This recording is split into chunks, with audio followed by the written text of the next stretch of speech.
75-year-old man has 2 months of recurrent episodes of a spinning sensation. The dizziness typically occurs when he is in bed, with each episode lasting 10 to 20 seconds. His symptoms started after an upper respiratory tract infection. He feels well in between episodes. He has no hearing loss or oral illness. Which is the most likely diagnosis? A. Benign paroxysmal positional vertigo. B. Meniere's disease. C. Multiple sclerosis. D. A posterior circulation stroke. Or E. Viral labyrinthitis. I'll give you about 30 seconds to read the question and pick your answer. Pause the webinar if you need longer.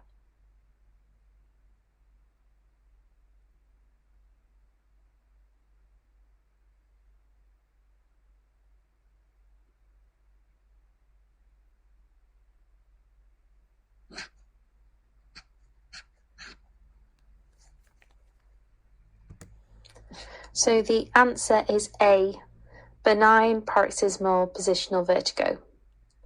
This is correct because the patient gives a clear history of short-lasting episodes of vertigo. Commonly, this occurs when he is in bed, suggesting that it's the rolling over that is causing the symptoms. This is very typical of this diagnosis, as symptoms are brought on by changes in head position. Meniere's disease is incorrect. This can cause recurrent episodes of vertigo. However, it will be unrelated to head position, and episodes typically last 2 to 3 hours. Multiple sclerosis is also incorrect. Vertigo is uncommon in multiple sclerosis, and if it occurs, it's unlikely to be short-lasting. A posterior circulation stroke is also incorrect.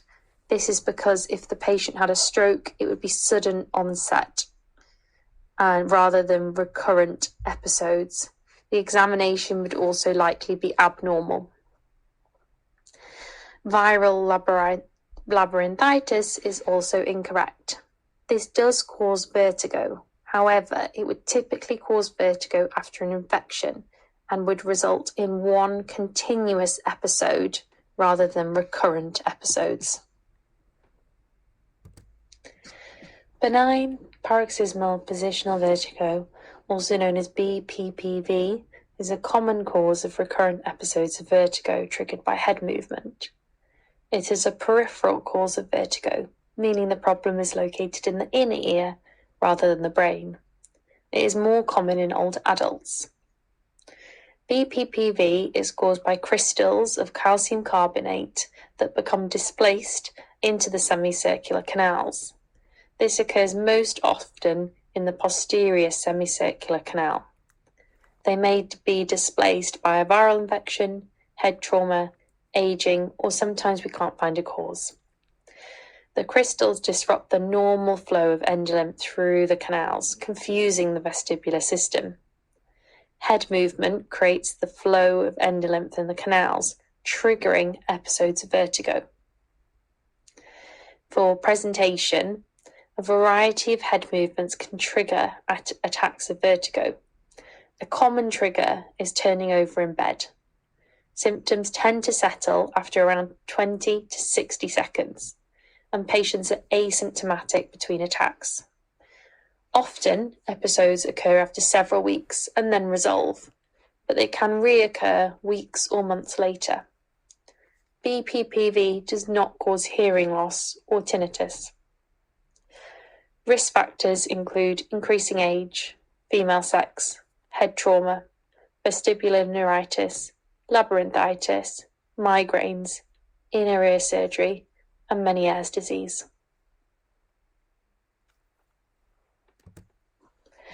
To diagnose BPPV, we use the Dix-Hallpike maneuver. This involves moving the patient's head in a way that moves endolymph through the semicircular canals and triggers vertigo in patients with BPPV.